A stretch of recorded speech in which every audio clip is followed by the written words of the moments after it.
지금 세계는 한국을 이기려 하지 않습니다.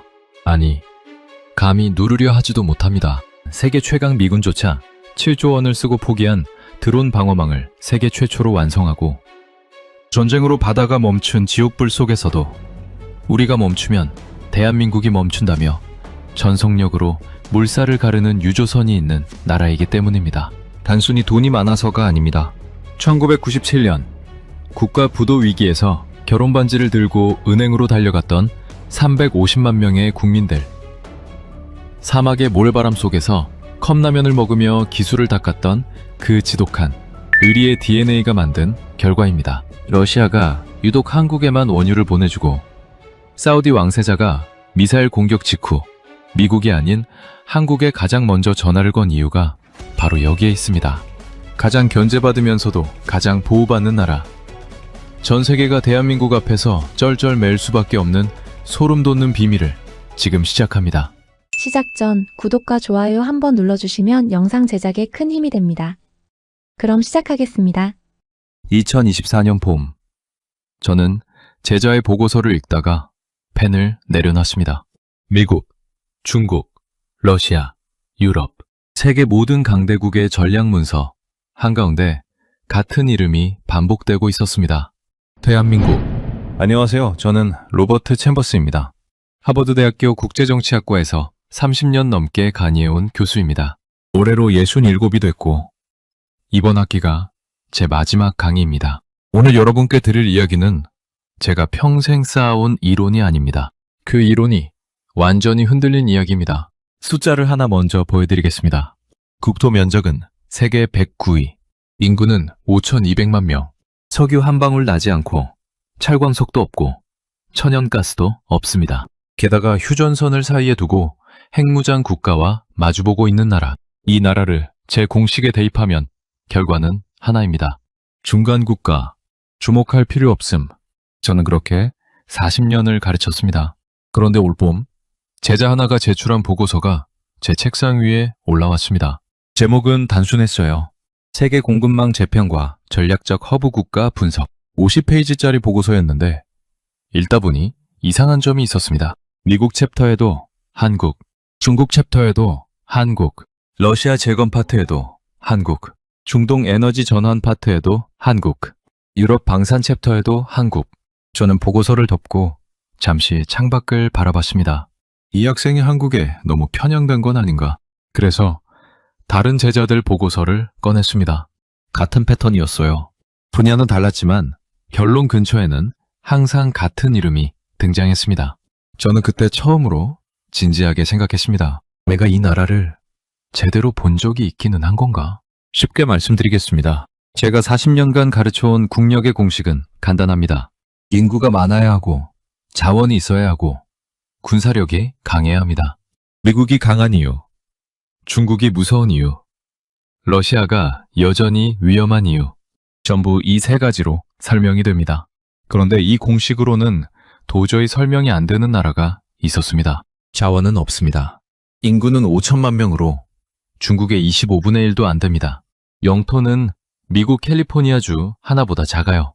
그런데 세계 최강국들이 이 나라를 계산합니다. 견제합니다. 그러면서도 손을 못 댑니다. 이게 얼마나 이상한 상황이냐면요. 세계 경찰을 자처하는 나라가 이웃 나라에는 즉각 관세 폭탄을 던지고, 다른 나라에는 군함을 보내고, 심지어 동맹국한테도 압박 카드를 꺼내는데 유독 이 나라 앞에서만 말을 아낍니다. 왜일까요? 저는 그 질문을 들고 강의실로 들어갔습니다. 4월의 첫 강의였습니다. 저는 칠판에 숫자 하나를 썼습니다. 그리고 학생들에게 물었어요. 세계에서 가장 많이 견제받으면서 동시에 가장 건드릴 수 없는 나라는 어딜까요? 학생들이 저마다 답했습니다. 중국이라는 대답이 제일 많았어요. 러시아라는 대답도 있었습니다. 한 학생은 이스라엘이라고 했어요. 한국이라고 답한 학생은 단 한 명도 없었습니다. 저는 그게 정답이라고 했습니다. 강의실이 잠시 조용해졌어요. 앞줄에 앉은 학생이 손을 들었습니다. 교수님, 한국이요? 분단국가 아닙니까? 어떻게 그게 가능하죠? 좋은 질문이었습니다. 저도 같은 질문을 스스로에게 던지고 있었으니까요. 보통 나라는 한 가지 카드로 세상과 협상합니다. 자원이 있거나 군사력이 있거나 돈이 있거나 셋 중 하나입니다. 그런데 한국은 달랐어요. 반도체가 있었습니다. 조선이 있었습니다. 방산이 있었습니다. 건설과 플랜트가 있었고 거기에 문화까지 있었습니다. 어느 하나가 뛰어난 게 아니라 이 모든 것이 동시에 세계 최고 수준이었어요. 쉽게 말씀드리면요. 슈퍼마켓에 비유해 보겠습니다. 동네에 가게가 여러 개 있는데 유독 한 가게만 없애면 동네 전체가 불편해지는 가게가 있습니다. 쌀도 거기서 팔고 약도 거기서 팔고 가스도 거기서 충전하고 택배도 거기서 받는 가게.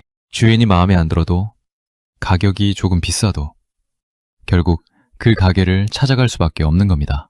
한국이 세계 경제에서 그 자리를 차지했습니다. 만이가 끝나고 저는 연구실에 혼자 앉아 오래 생각했습니다. 제가 국제정치학을 처음 배운 건 1970년대였습니다. 당시 한국은 전쟁의 잿더미 위에 서 있던 나라였어요. 미국이 보내는 밀가루로 끼미를 이어가던 나라였습니다. 제 스승은 이렇게 말했어요. 저런 나라들은 강대국의 체스판 위에서 말만이 될 뿐이야. 스스로 말판을 짜는 건 불가능해. 저도 그렇게 믿었습니다. 40년 동안. 그런데 지금 그 나라가 체스판을 흔들고 있습니다. 강대국들이 그 나라를 어떻게 다룰지 계산하고 그 나라 없이는 자신의 전략이 완성되지 않는다는 걸 조용히 인정하고 있습니다. 저는 그날 연구실 창가에 서서 오래 서 있었습니다. 40년치 강의 노트가 책장에 꽂혀 있었어요. 그 노트 어디에도 이 나라는 없었습니다. 그게 부끄러웠습니다. 강의실에는 늘 회의론자가 있습니다. 저는 그걸 좋아합니다. 반박이 없는 강의실은 죽은 강의실이니까요. 다음날 아침 한 학생이 강의실 문을 열고 들어오면서 제게 먼저 말을 걸었습니다. 교수님, 어제 강의 생각해봤는데요. 솔직히 납득이 안 됩니다. 한국이 중요한 나라라는 건 알겠어요. 근데 그게 세계가 쩔쩔맨다는 수준입니까? 과장 아닌가요? 저는 자리에 앉으며 대답했습니다. 그 질문, 오늘 강의 주제입니다. 숫자를 하나 보여드리겠습니다. 2023년 기준 전 세계 디램 반도체 시장에서 한국 기업 두 곳이 차지하는 점유율이 얼마인지 아십니까? 삼성전자와 SK하이닉스. 이 두 회사가 전 세계 디램 시장의 70% 이상을 장악하고 있습니다.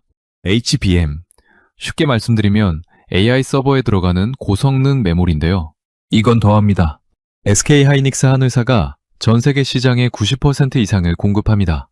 AI가 뭔지 아십니까? 챗GPT, 자율주행차, 미사일 유도 시스템, 위성. 이 모든 것의 공통점이 뭔지 아십니까? 전부 이 메모리 없이는 한 발짝도 움직이지 못합니다. 쉽게 말씀드리면요. 자동차로 치면 엔진 오일 같은 겁니다. 없어도 차가 굴러가는 것 같지만 결국 엔진이 타버립니다. 그리고 그 엔진 오일을 전 세계에 공급하는 곳이 사실상 한국뿐입니다. 미국이 이 사실을 모를 리 없습니다. 중국이 이 사실을 모를 리 없습니다. 그래서 어떻게 됩니까? 미국은 삼성과 SK에 보조금을 주면서 자국의 공장을 지어달라고 부탁합니다. 세계 최강국이 기업한테 부탁을 합니다. 중국은 반도체 굴기를 선언하고 수조 원을 쏟아부었지만 2024년 현재 기술 격차는 여전히 3년에서 5년입니다. 좁혀지지 않습니다. 뒤편에 앉은 학생이 손을 들었습니다. 그건 반도체 한 분야 아닙니까? 다른 분야는 다르지 않을까요? 저는 고개를 끄덕였습니다. 그럼 조선을 보죠. LNG선이 뭔지 아십니까? 영하 163도로 냉각된 천연가스를 싣고 바다를 건너는 배입니다. 만들기가 얼마나 어렵냐면요. 세계에서 이 배를 제대로 만들 수 있는 나라가 사실상 한국뿐입니다. 2024년 기준 전 세계 LNG선 시장에서 한국 조선 3사, 현대중공업, 삼성중공업, 한화오션이 차지하는 점유율이 90%가 넘습니다. 쉽게 말씀드리겠습니다. 유럽이 러시아 가스를 끊고 중동과 미국에서 에너지를 가져오려면 뭐가 필요합니까? LNG 선입니다. 그 배를 누가 만듭니까? 한국입니다. 에너지 안보라는 거창한 이야기의 끝에 결국 한국 조선소가 있습니다. 미국은 어떻습니까? 한때 세계 최강이었던 미국 조선업은 지금 사실상 붕괴 상태입니다. 신규 군함 건조는 지연되고 숙련 인력은 고령화됐습니다. 그래서 미국이 선택한 해법이 뭡니까? 한국 조선소와 협력하는 겁니다. 이건 선택이 아니에요. 현재로서는 유일한 해결책입니다. 압줄 학생이 비판적으로 물었습니다. 그럼 방사는요? 무기는 미국이 압도적 아닙니까? 폴란드 이야기를 해드리겠습니다. 2022년 러시아가 우크라이나를 침공했습니다. 러시아와 국경을 맞대고 있는 폴란드는 즉각 움직여야 했습니다. 미국산 무기를 주문했더니 최소 5년을 기다려야 한다는 답이었습니다. 유럽산도 상황은 비슷했어요. 폴란드는 다른 곳을 봤습니다. 그리고 6개월 만에 계약서를 썼습니다. K2 전차 180대, K9 자주포 212문, FA-50 경공격기 48대, 총액 140억 달러. 납기는 2026년부터 순차인도. 폴란드가 왜 한국을 선택했는지 아십니까? 기술이 최고여서가 아니었습니다. 빠르고 대량으로 만들어낼 수 있고 약속한 날짜에 가져다 주기 때문이었습니다. 안보가 위협받는 상황에서 5년을 기다릴 나라는 없습니다. 폴란드는 자국 안보의 핵심을 한국에 맡긴 겁니다. 체코는 어떻습니까? 2024년 원전 입찰에서 프랑스, 미국, 한국이 경쟁했습니다. 체코는 한국을 우선 협상 대상자로 선정했습니다. 원전 강국 프랑스를 제쳤습니다. 핀란드에 지은 프랑스 원전은 계획보다 12년이 늦어지고 비용은 3배가 넘게 들었습니다. 한국은 어땠습니까? 2회 원전 4기를 동시에 지었고 예산안에 공기안에 완공했습니다.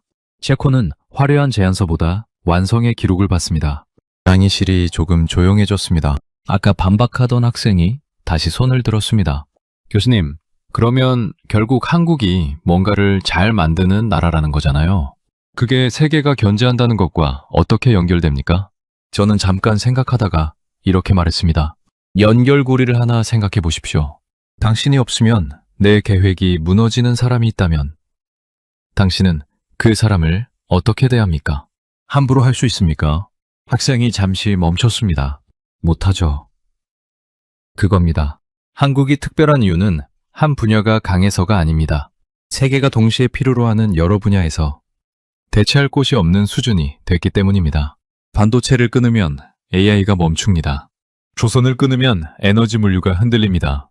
방산을 끊으면 동유럽 안보 계획이 어긋납니다. 원전을 끊으면 에너지 전환 일정이 밀립니다. 이게 연쇄적으로 엮여 있습니다. 쉽게 말씀드리면요. 건물의 기둥 하나를 빼면 금이 가지만 버팁니다. 그런데 여러 곳에 동시에 박혀있는 핀을 빼면 어떻게 됩니까? 건물이 통째로 내려앉습니다. 한국은 지금 세계 시스템 여러 곳에 동시에 박혀있는 나라가 됐습니다. 저는 칠판에 한 문장을 썼습니다. 견제는 힘의 증거다. 의존은 가치의 증명이다. 강의실 뒤편에서 한 학생이 조용히 중얼거렸습니다. 그 두 가지가 동시에 존재하는 나라가 있다는 거네요. 저는 고개를 끄덕였습니다. 그리고 속으로 생각했습니다. 나는 왜 이 나라를 40년 동안 보지 못했을까? 강의가 며칠 쌓이면서 학생들 사이에 묘한 분위기가 생겼습니다. 처음엔 반신반의하던 눈빛들이 조금씩 달라지고 있었어요. 질문도 달라졌습니다. 그게 정말입니까? 해서 그렇다면 왜입니까? 로 바뀌었습니다. 그건 좋은 신호였습니다. 그런데 한 학생이 수업 시작 전 제 자리로 먼저 찾아왔습니다. 평소에 가장 날카로운 질문을 던지던 학생이었어요. 교수님, 솔직히 여쭤봐도 됩니까? 한국이 그렇게 중요한 나라라면 왜 세계는 한국을 존중하지 않습니까? 뉴스를 보면 오히려 미국이 한국한테 방위비 올리라고 압박하고 중국은 사드 때 경제 보복을 했잖아요. 그게 무슨 대체 불가능한 나라입니까? 좋은 질문이었습니다. 사실 제가 가장 오래 붙들고 있던 질문이기도 했습니다. 저는 잠시 생각하다 이렇게 말했습니다. 수업 시간에 같이 풀어봅시다. 강의실 칠판에 저는 그날 딱 2단어를 썼습니다. 견제, 의존, 그리고 물었습니다. 이 2가지가 동시에 존재할 수 있습니까? 학생들이 서로 눈치를 봤습니다. 압줄 학생이 조심스럽게 답했습니다. 보통은 하나 아닌가요? 견제하거나 의존하거나. 저는 고개를 저었습니다. 세계가 한국을 대하는 방식이 바로 그 둘이 동시에 작동하는 구조입니다. 그리고 그게 핵심입니다. 쉽게 말씀드리겠습니다. 직장에 비유해보죠. 회사에 없어서는 안 될 직원이 한 명 있습니다. 일을 너무 잘해서 이 사람이 빠지면 프로젝트가 통째로 흔들립니다. 그런데 상사 입장에서는 이 직원이 편하지 않습니다. 너무 능력이 뛰어나면 언제 독립할지 모르고 협상에서 자꾸 유리한 위치를 차지하고 팀 전체가 이 사람한테 의존하게 됩니다. 그래서 상사는 어떻게 합니까? 견제합니다. 그러나 자르지는 못합니다. 견제와 의존이 동시에 작동하는 겁니다. 지금 세계와 한국의 관계가 정확히 이 구조입니다. 중국 이야기부터 해보겠습니다. 2016년 한국이 사드를 배치했을 때 중국이 어떻게 했는지 기억하십니까? 관광을 끊었습니다. 한국 문화 콘텐츠를 봉쇄했습니다. 한국 기업을 압박했습니다. 표면적으로는 강한 압박처럼 보였어요. 그런데 결과가 어떻게 됐습니까? 한국은 이 시기를 거치면서 중국 의존도를 오히려 구조적으로 낮췄습니다. 핵심 산업의 국산화를 가속했고 수출 다변화를 서둘렀습니다. 쉽게 말씀드리면요. 때리면 무너질 거라 생각했는데 맞고 나서 더 단단해진 겁니다. 중국 내부 연구기관들의 평가를 보면 이런 표현이 나옵니다. 단기 충격에는 반응했으나 중장기 구조에서는 오히려 강화됐다. 이 시점부터 중국의 전략이 바뀝니다. 장압에서 관리로, 누르는 것에서 계산하는 것으로. 왜일까요? 중국 입장에서 한국을 계속 흔들면 어떻게 됩니까? 한국이 반도체 공급망에서 중국 비중을 더 빠르게 줄입니다. 미국, 일본과 기술 블록을 더 단단하게 형성합니다. 중국이 가장 두려워하는 그림. 동아시아에서 중국을 배제한 기술안보 블록이 완성되는 겁니다. 중국은 한국을 적국으로 규정하지 않습니다. 그렇다고 완전한 협력국으로 분류하지도 않아요. 공식 전략 문건에 나오는 표현이 있습니다. 중요한 이웃, 협력과 경쟁이 공존하는 국가. 이 애매한 표현의 의미가 뭔지 아십니까? 적으로 규정하면 한국이 완전히 반대편으로 넘어갑니다. 그러나 품으려 하면 한국이 거부합니다. 그래서 선택한 방식이 불편하지만 유지입니다. 이건 호감이 아닙니다. 손익계산의 결과입니다. 미국은 어떻습니까? 방위비 압박을 보십시오. 미국이 한국한테 방위비를 더 내라고 요구합니다. 표면적으로는 한국이 압박을 받는 것처럼 보입니다. 그런데 이 장면의 이면을 보면 전혀 다른 그림이 나옵니다. 미국이 왜 주한미군을 유지합니까? 한국을 지켜주기 위해서입니까? 일부는 맞습니다. 그러나 더 정확하게 보면 주한미군은 중국을 견제하고 러시아 동부를 감시하고 일본 방어를 보조하고 태평양과 대륙을 연결하는 전략 자산입니다. 미군이 한반도에서 빠지는 순간 어떻게 됩니까? 중국 견제선이 무너집니다. 일본 방어 부담이 급증합니다. 태평양 전략이 후퇴합니다. 쉽게 말씀드리면요. 집주인이 세입자한테 관리비 올리라고 압박하는 것처럼 보이지만 사실 그 세입자가 없으면 건물 전체가 흔들리는 구조입니다. 압박은 하지만 내보내지는 못합니다. 한국이 자꾸 커지는 것도 미국 입장에서는 불편합니다. 기술 독립이 가능해지고 외교 자율성이 늘어나고 군사 선택지가 증가합니다. 그래서 미국의 기본 전략이 뭡니까? 억압도 아니고 거리두기도 아닙니다. 깊게 묶기입니다. 한국을 잃는 것보다 한국이 완전히 자율적으로 움직이는 것이 더 두렵습니다. 뒤편 학생이 손을 들었습니다. 교수님, 그렇다면 결국 한국이 미국한테 이용당하는 거 아닙니까? 저는 잠시 멈췄습니다. 이용과 협력의 차이가 뭔지 아십니까? 선택의 여지가 없으면 이용입니다. 선택지가 있는데 함께 가는 거라면 협력이에요. 한국은 지금 선택지가 늘어나고 있는 나라입니다. 그래서 강대국들이 더 불안해하는 겁니다. 강의실이 잠시 조용해졌습니다. 여기서 한 가지만 짚고 넘어가겠습니다. 세계가 한국을 견제하는 이유와 의존하는 이유는 사실 같은 뿌리에서 나옵니다. 한국이 너무 여러 곳에서 너무 깊이 들어와 있기 때문입니다. 반도체, 조선, 방산, 건설, 문화. 이 중 하나만 막아도 세계 어딘가의 계획이 틀어집니다. 강대국들이 한국 앞에서 말을 아끼는 이유. 이제 조금 보이십니까? 건드리는 순간 판이 흔들린다는 걸 알기 때문입니다. 그런데 여기서 질문이 하나 더 남습니다. 그렇다면 가장 직접적으로, 가장 절박하게 한국을 필요로 하는 나라는 어딜까요? 저는 그 답을 찾기 위해 다음 강의에서 미국을 정면으로 들여다보기로 했습니다. 세계 최강국이 왜 한국을 놓지 못하는지, 그 구조를 하나씩 열어보기로 했습니다. 양이 나흘째였습니다. 저는 그날 칠판에 숫자 하나만 써놓고 학생들이 들어오기를 기다렸습니다. 10일. 뒤편 학생이 먼저 물었습니다. 교수님, 저 숫자가 뭡니까? 미국이 현재 보유한 항공모함 숫자입니다. 세계 최강의 해군력이죠. 그런데 오늘 제가 드릴 질문은 이겁니다. 그 항공모함을 누가 고칩니까? 강의실이 조용해졌습니다. 미국은 세계 최강국입니다. 군사력, 금융, 기술, 모든 면에서 압도적이죠. 그런데 21세기 들어 한 가지가 조용히 무너졌습니다. 만드는 손이 사라진 겁니다. 숫자를 보겠습니다. 미 해군은 2020년대 들어 수리대기 중인 함정이 전체의 30%를 넘는다는 보고서를 자체적으로 냈습니다. 버지니아급 핵잠수함 한 척 건조에 계획보다 평균 2년 이상 늦어지고 있습니다. 쉽게 말씀드리면요. 세계에서 가장 강한 군대가 있는데 그 장비를 제때 고칠 공장이 없는 겁니다. 앞줄 학생이 손을 들었습니다. 그럼 미국이 직접 조선업을 다시 키우면 되지 않습니까? 시간이 없습니다. 지금 태평양에서 무슨 일이 벌어지고 있는지 아십니까?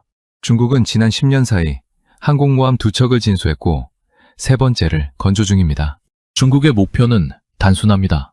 서태평양에서 미국을 밀어내는 겁니다.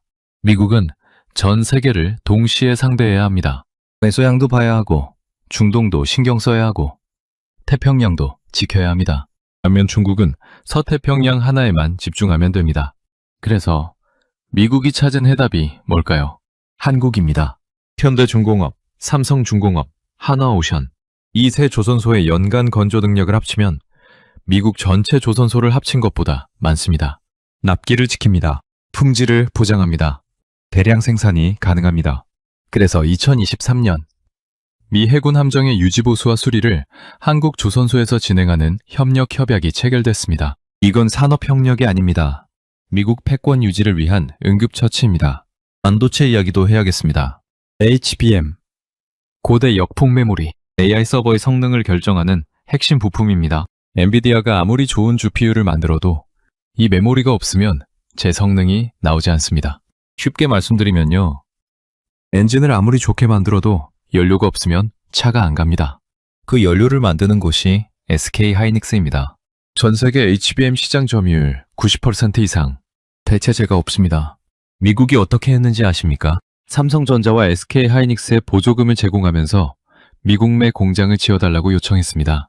세계 최강국이 기업한테 요청을 합니다. 이 장면이 무엇을 의미합니까? 미국이 한국 기업 없이는 자국의 핵심 전략을 완성할 수 없다는 걸 스스로 인정한 겁니다. 지정학 이야기를 해보겠습니다. 미국이 중국을 견제하려면 어디서 해야 합니까? 일본은 중요하지만 중국 본토에서 멀리 있습니다. 대만은 불안정합니다. 한국은 어디에 있습니까? 중국 동북부 바로 앞입니다. 군사 전략가들이 이 자리를 어떻게 부르는지 아십니까? 항공모함보다 안정적인 고정 플랫폼. 주한미군이 왜 거기 있는지 이제 보이십니까? 미군이 한반도에서 빠지는 순간 중국 견제선이 일본까지 밀려납니다. 대만에 가해지는 압박이 커집니다. 미국의 태평양 전략 전체가 후퇴합니다. 그래서 방위비 압박은 합니다. 그러나 떠나지 않습니다. 앞줄 학생이 천천히 말했습니다. 그러면 결국 미국이 한국한테 의존하는 거네요. 저는 잠시 생각하다 이렇게 답했습니다. 의존이면서 동시에 불안입니다. 한국이 그걸 알기 시작했다는 게 미국이 가장 불편해하는 지점입니다. 저는 그날 강의를 마치고 연구실로 돌아오면서 오래된 기억 하나를 떠올렸습니다. 1950년 전쟁의 잿더미 위에 서 있던 나라. 당시 미국 보고서에는 이렇게 적혀 있었습니다. 전략적 가치, 제한적. 그 나라가 지금 미국 패권의 구조적 축이 됐습니다. 저는 그 문구 위에 천천히 줄을 그었습니다. 틀렸습니다. 처음부터 강의 닷새째 아침이었습니다. 강의실에 들어서니 학생 하나가 칠판 앞에 서서 뭔가를 쓰고 있었습니다. 제가 들어오는 걸 보고 멋쩍게 웃으며 자리로 돌아갔는데 칠판에는 이런 문장이 남아 있었습니다. 중국이 왜 못 누릅니까? 저는 그 문장을 지우지 않았습니다. 오늘 강의 주제가 딱 그거였으니까요. 중국은 세계에서 가장 공격적인 전략을 구사하는 나라 중 하나입니다. 주변국의 영향권 안에 두는 방식은 일관됩니다. 경제로 먼저 묻고 기술로 의존시키고 외교로 흡수하고 마지막에 안보로 압박합니다. 이 전략은 동남아에서 작동했습니다. 중앙아시아에서도 통했습니다. 아프리카에서도 반복됐습니다. 그런데 한국만은 예외입니다. 뒤편 학생이 바로 끼어들었습니다. 사드 때 중국이 한국 경제에 타격을 줬잖아요. 그게 압박 아닙니까? 맞습니다. 그런데 결과를 보십시오. 2016년 한국이 사드를 배치했습니다. 중국은 즉각 움직였습니다. 관광을 끊었습니다. 한국 문화 콘텐츠를 봉쇄했습니다. 롯데를 압박해서 사실상 중국에서 철수하게 만들었습니다. 표면적으로는 강력한 보복이었습니다. 그런데 한국은 어떻게 됐습니까? 이 시기를 거치면서 한국은 중국 의존도를 구조적으로 낮추기 시작했습니다. 수출 다변화를 서둘렀고 핵심 산업 국산화를 가속했습니다. 중국 리스크를 정책 변수로 매제화했습니다. 쉽게 말씀드리면요. 때리면 무너질 거라 생각했는데 맞고 나서 더 단단해진 겁니다. 중국 내부 연구기관들이 이 시기를 분석한 보고서가 있습니다. 표현이 인상적이었습니다. 단기 충격에는 반응했으나 중장기 구조에서는 오히려 강화됐다. 이 평가가 나온 시점부터 중국의 전략이 바뀝니다. 장압에서 관리로, 누르는 것에서 계산하는 것으로. 왜 바뀌었을까요? 반도체를 보십시오. 중국이 지금 가장 공들이는 게 뭡니까? AI입니다. 군사 현대화입니다. 디지털 경제입니다. 이 세 가지의 공통 분모가 뭔지 아십니까? 고성능 메모리입니다. 중국은 반도체 굴기를 선언했습니다. 수조 원을 쏟아부었습니다. 중국 최대 메모리 기업 YMTC가 2016년 설립됐고 국가가 전폭적으로 지원했습니다. 그런데 2024년 현재 기술 격차는 여전히 3년에서 5년입니다. 좁혀지지 않습니다. 왜일까요? 메모리는 설계만 된다고 끝이 아닙니다. 수율이 있어야 하고 안정성이 있어야 하고 대량 생산 능력이 있어야 합니다. 이 세 가지를 동시에 갖춘 곳은 한국뿐입니다. 삼성전자와 SK하이닉스가 전 세계 D램 시장의 70% 이상을 장악하고 있습니다. 쉽게 말씀드리면요. 중국이 AI 전쟁에서 이기려면 총알이 필요한데 그 총알 공장이 한국에 있는 겁니다. 한국을 흔들면 어떻게 됩니까? 공급망이 불안정해집니다. AI 전략이 지연됩니다. 군사 현대화에 차질이 생깁니다. 한국을 건드리는 순간 중국의 핵심 전략이 동시에 흔들립니다. 앞줄 학생이 반박했습니다. 그러면 중국이 더 빨리 자체 개발하면 되는 거 아닙니까? 돈은 넘치잖아요. 저는 고개를 끄덕였습니다. 시도하고 있습니다. 그런데 현실은 냉정합니다. 반도체는 돈으로만 되는 게 아닙니다. 수십 년의 공정 경험이 쌓여야 합니다. 한국은 그 시간을 이미 통과했습니다. 그런데 중국을 더 불편하게 만드는 게 따로 있습니다. 한국은 예측이 어려운 나라입니다. 중국은 예측 가능한 상대를 선호합니다. 패턴이 보이면 관리할 수 있고, 관리할 수 있으면 통제할 수 있습니다. 그런데 한국은 어떻습니까? 사드 사태 때 굴복할 것 같았는데 오히려 구조를 바꿨습니다. 경제적으로는 중국과 긴밀하게 연결되어 있으면서 안보에서는 미국과 단단히 묶여 있습니다. 외교적으로는 독자 목소리를 냅니다. 중국 전략 커뮤니티에서 한국을 두고 반복적으로 나오는 표현이 있습니다. 작지만 밀도가 높다. 방향을 갑자기 바꾸는 능력이 있다. 완전히 예측하기 어렵다. 이 평가가 왜 중요하냐면요. 중국이 가장 다루기 어려워하는 상대의 조건이 바로 이겁니다. 그래서 중국은 한국을 어떻게 분류하고 있을까요? 공식 전략문건에서 한국은 적국으로 분류되지 않습니다. 공속 대상도 아닙니다. 단순 협력국도 아닙니다. 표현은 항상 애매합니다. 중요한 이웃, 협력과 경쟁이 공존하는 국가. 이 애매함이 바로 중국의 딜레마입니다. 적으로 규정하면 한국이 미국 쪽으로 완전히 밀착합니다. 흡수를 시도하면 일본, 미국과 기술 블록을 형성합니다. 그래서 선택한 방식이 불편하지만 유지입니다. 중국이 가장 두려워하는 그림이 있습니다. 한국이 기술 표준에서 미국과 완전 공조하고 안보에서 일본과 구조적으로 연계하고 공급망에서 중국 비중을 대폭 줄이는 겁니다. 이 경우 동아시아에서 중국을 배제한 기술안보 블록이 완성됩니다. 그래서 중국은 한국을 끌어오지도 밀어내지도 못합니다. 앞줄 학생이 조용히 말했습니다. 그러면 중국 입장에서 한국은 항상 계산해야 하는 변수네요. 없애지도 못하고 품지도 못하는. 저는 고개를 끄덕였습니다. 그겁니다. 그리고 그 변수가 점점 커지고 있다는 게 중국이 가장 불편한 이유입니다. 강의가 끝나고 저는 잠시 창밖을 바라봤습니다. 중국은 40년간 경제력으로 주변국을 하나씩 자기 궤도로 끌어들였습니다. 그 전략이 한국 앞에서만 작동하지 않았습니다. 한국이 특별히 반중 감정이 강해서가 아닙니다. 구조가 허락하지 않기 때문입니다. 한국을 누르면 중국의 전략이 먼저 흔들립니다. 이게 중국이 말을 아끼는 이유입니다. 강의 엿새째였습니다. 저는 그날 강의 시작 전에 학생들에게 질문을 하나 던졌습니다. 전쟁이 끝나면 가장 먼저 필요한 게 뭘까요? 학생들이 저마다 답했습니다. 평화협정, 경제재건, 국제지원. 저는 고개를 끄덕이다가 말했습니다. 맞습니다. 그런데 그 모든 것보다 먼저 필요한 게 있습니다. 지을 수 있는 나라입니다. 러시아는 자원이 넘칩니다. 석유도 있고 가스도 있고 광물도 있습니다. 그런데 문제가 있습니다.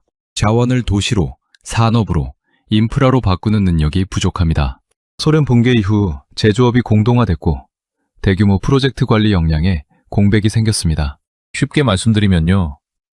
재료는 있는데 요리할 줄 모르는 겁니다. 유럽은 돌아오지 않습니다. 제재가 장기화됐고 정치적 복귀가 불가능해졌습니다. 중국은 도와주지만 대체하지 않습니다. 에너지를 할인 구매하고 일부 소비재를 공급하지만 도시 재건과 대규모 인프라에서는 한계가 명확합니다. 러시아가 가장 두려워하는 시나리오가 뭔지 아십니까? 중국 자본에 완전히 종속돼서 자원 가격 결정권마저 잃는 겁니다. 그래서 러시아의 시선이 향하는 곳이 있습니다. 한국입니다. 러시아 전략 커뮤니티에서 한국을 두고 반복적으로 나오는 평가가 있습니다. 이념보다 계약을 중시한다.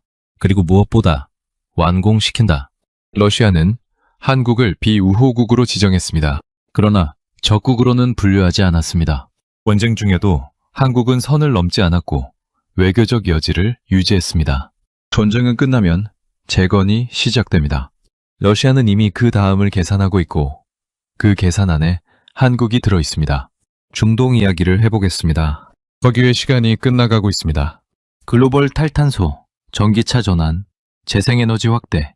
그래서 중동의 질문은 단순해졌습니다. 석유가 아닌 것으로 국가를 어떻게 유지할 것인가? 돈은 있습니다. 사우디, UAE, 카타르 국부펀드 규모가 수천조 원입니다. 그런데 결정적 문제가 있습니다. 대규모 프로젝트를 끝까지 완주한 경험이 없습니다. 앞줄 학생이 물었습니다. 미국이나 유럽 기술이 더 좋지 않습니까? 왜 한국입니까? UAE 바라카 원전을 보십시오. 한국은 원전 4기를 동시에 건조했습니다. 계약 금액 200억 달러, 공기 8년. 결과는 예산 안에, 기한 안에 완공이었습니다. 지금 UAE 전력 수요의 25%를 공급하고 있습니다. 이 프로젝트의 경쟁 상대가 미국과 프랑스였습니다. 중동이 한국을 선택한 이유가 뭡니까? 화려한 제안서가 아니라 완성의 기록을 봤기 때문입니다. 사우디 국부펀드 PIF가 한국에 투자한 금액이 2023년 기준 약 60억 달러입니다. UAE 아부다비 투자총은 한국 기업에 100억 달러 이상을 투자했습니다. 이건 단순 투자가 아닙니다. 중동이 한국을 하청업체가 아닌 미래 설계의 동반자로 본다는 뜻입니다. 중동이 한국을 특별하게 보는 이유가 하나 더 있습니다. 한국은 기술을 숨기지 않습니다. 조건이 맞으면 이전합니다. 미국은 기술을 주지 않고 중국은 종속 구조를 만듭니다. 한국은 어떻습니까? 우리를 대체하지 않고 우리 스스로 할 수 있게 만들어준다. 이게 중동의 평가입니다. 유럽과 일본 이야기로 넘어가겠습니다. 이 두 지역의 공통점이 뭔지 아십니까? 20세기에 완성된 나라들이라는 겁니다. 그런데 21세기 경쟁은 20세기 방식으로 이길 수 없습니다. 조선을 보십시오. 일본은 한때 세계 1위 조선 강국이었습니다. 2024년 기준 한국이 세계 수주량의 50% 이상을 차지하는 동안 일본은 10%도 안 됩니다. LNG선은 한국 조선 3사가 세계 시장의 90% 이상을 독점합니다. 배터리를 보십시오. 유럽은 전기차 시장이 큽니다. 그런데 배터리 기술력과 생산 능력을 동시에 갖춘 곳은 한국뿐입니다. 그래서 유럽 자동차 기업들이 LG, 삼성 SDI, SK온과 합작 공장을 짓고 있습니다. 폴란드 원전은 한국 기술로 짓고 있고 체코 원전 입찰에서는 한국이 우선 협상 대상자로 선정됐습니다. 유럽연합 공급망 보고서는 한국을 중국 의존도를 낮추기 위한 핵심 축으로 지정했습니다.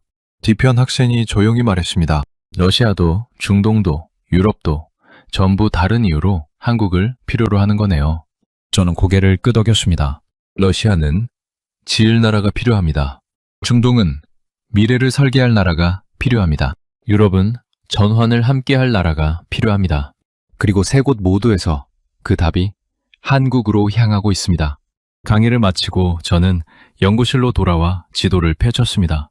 러시아, 중동, 유럽, 방향도 다르고 처한 상황도 다르고 필요한 것도 달랐습니다. 그런데 결론이 같았습니다. 돈은 있어도 미래를 지어본 적 없는 나라들이 한국을 찾고 있었습니다. 저는 지도 위 한반도를 한참 바라봤습니다. 이 작은 땅이 어떻게 여기까지 왔을까? 그 질문이 머릿속에서 떠나지 않았습니다. 당이 1회째였습니다. 저는 그날 강의실에 들어서면서 평소와 다른 걸 하나 했습니다. 책상 위에 사진 한 장을 올려놓았습니다. 1953년 서울의 항공사진이었습니다. 건물이 없었습니다. 도로가 없었습니다. 남아있는 건 잔해뿐이었습니다. 학생들이 하나둘 그 사진을 들여다봤습니다. 앞줄 학생이 물었습니다. 교수님, 이게 어딥니까? 서울입니다. 지금 우리가 이야기하고 있는 그 나라의 수도입니다. 70년 전입니다. 강의실이 조용해졌습니다. 저는 학생들에게 숫자를 하나 보여드렸습니다. 1953년 한국의 1인당 국민소득 67달러입니다. 당시 세계에서 가장 가난한 나라 중 하나였습니다. 전쟁이 핥히고 간 자리에는 공장도 없었고 도로도 없었고 먹을 것도 없었습니다. 미국이 보내는 밀가루로 끼미를 이어가던 나라였습니다. 제 스승은 이런 나라를 두고 이렇게 말했습니다. 저런 나라들은 강대국의 체스판 위에서 말이 될 뿐이야. 스스로 판을 짜는 건 불가능해. 저도 그렇게 믿었습니다.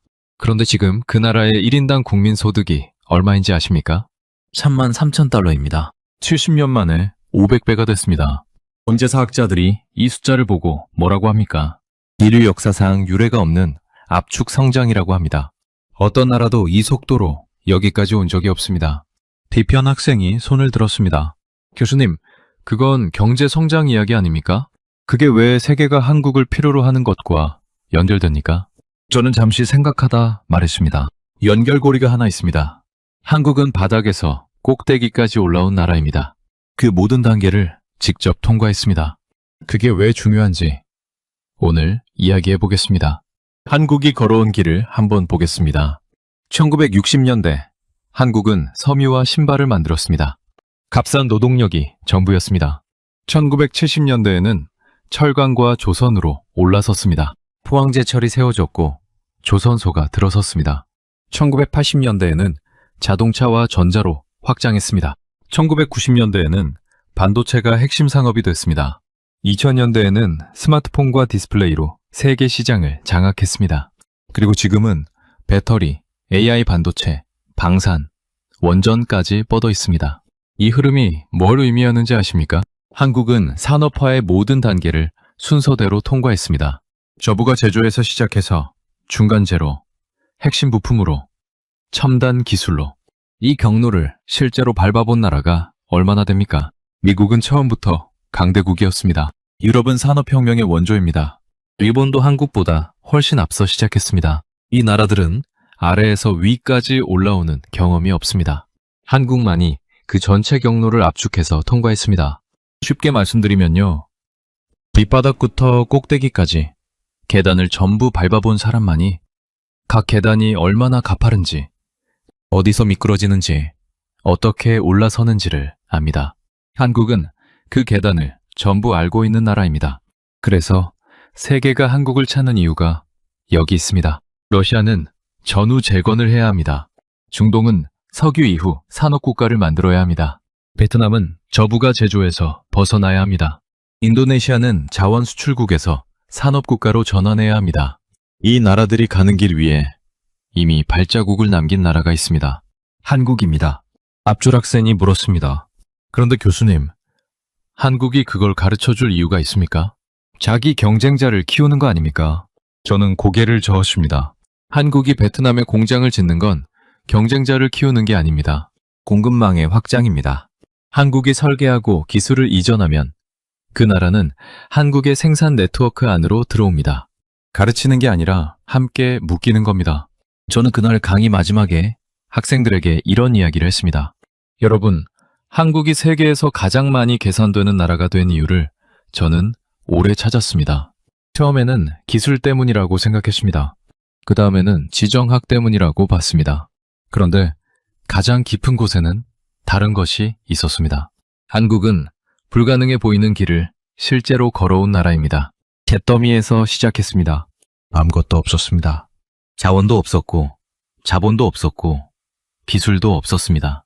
그런데 70년이 지난 지금, 세계가 한국 없이는 돌아가지 않는 구조가 됐습니다. 이게 전략의 결과이기도 하지만, 동시에 사람의 결과이기도 합니다. 그 길을 처음 닦은 세대가 있습니다. 전쟁이 끝난 폐허 위에서 맨손으로 벽돌을 쌓은 사람들입니다. 보릿고개를 넘기면서도 자식을 학교에 보낸 사람들입니다. 새벽에 나가서 밤늦게 들어오면서도 내일이 오늘보다 나을 거라고 믿었던 사람들입니다. 강의실 학생들이 조용히 듣고 있었습니다. 저는 목소리를 낮춰 말했습니다. 세계가 지금 한국을 필요로 하는 겁니까? 아닙니다. 세계가 한국을 필요로 할 수밖에 없는 나라로 만든 겁니다. 그 차이를 만든 건 자원도 아니고 운도 아니었습니다. 사람이었습니다. 강의실이 한참 조용했습니다. 마지막 강의 날이었습니다. 저는 평소보다 일찍 강의실에 들어갔습니다. 아직 학생들이 오지 않은 빈 강의실에 혼자 서서 칠판을 바라봤습니다. 30년 넘게 이 자리에 섰습니다. 수천 명의 학생들이 이 강의실을 거쳐갔습니다. 그런데 마지막 강의를 앞두고 제가 하려는 이야기는 제가 30년간 가르쳐온 것과 전혀 다른 이야기였습니다. 저는 분필을 들고 칠판에 천천히 썼습니다. 견제는 힘의 증거다. 의존은 가치의 증명이다.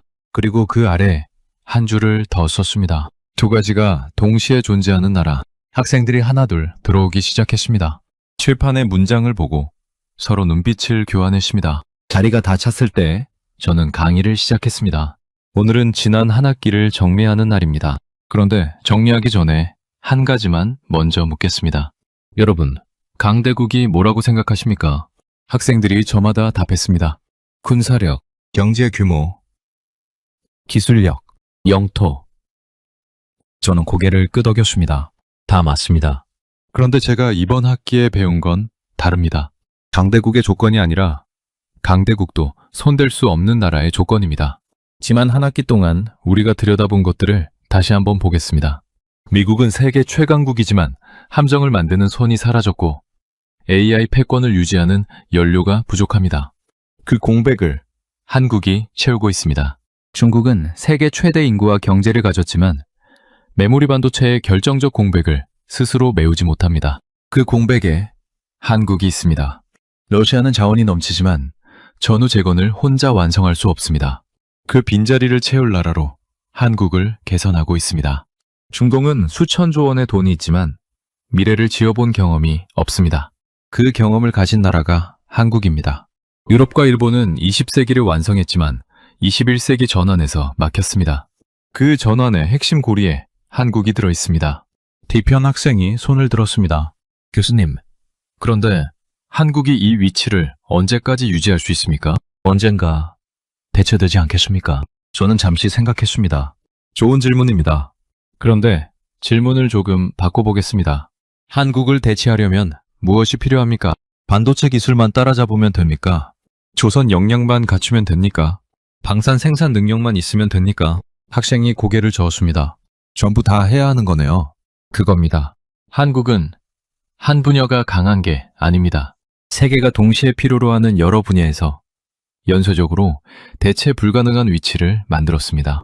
하나를 따라잡는 사이 한국은 또 다른 곳에서 앞서 나갑니다. 그래서 세계는 한국을 따라잡으려 하지 않습니다. 붙잡으려 합니다. 앞줄 학생이 조용히 물었습니다. 교수님은 왜 마지막 강의를 한국으로 끝내십니까? 저는 잠시 칠판을 바라봤습니다. 솔직히 말씀드리겠습니다. 저는 이 나라를 오래 무시했습니다. 국제정치학의 공식 안에 넣을 수 없는 나라라고 생각했습니다. 작고, 분단됐고, 자원도 없는 나라. 연대국의 체스판 위에서 말이 될 뿐이라고 봤습니다. 그런데 틀렸습니다. 한국은 체스판의 말이 되지 않았습니다. 체스판의 판을 바꾸는 나라가 됐습니다. 그 과정에서 화려한 자원이 있었던 것도 아니고 처음부터 강대국의 지원이 넘쳤던 것도 아니었습니다. 전쟁의 잿더미에서 시작해서 한 세대 한 세대가 쌓아 올린 겁니다. 저는 목소리를 낮췄습니다. 제가 학자로서 가장 부끄러운 게 뭔지 아십니까? 이 나라가 여기까지 오는 동안 저는 이 나라를 제대로 본 적이 없었다는 겁니다. 그래서 마지막 강의만큼은 제가 틀렸다는 걸 기록으로 남기고 싶었습니다. 강의실이 조용해졌습니다. 저는 분필을 내려놓고 학생들을 천천히 바라봤습니다. 여러분, 오늘 이 강의를 듣는 분들 중에 한국 분들이 계십니까? 몇몇 학생들이 손을 들었습니다. 한 가지만 말씀드리겠습니다. 세계가 여러 군의 나라를 어떻게 보는지 지금 이 강의실에서 들으셨습니까?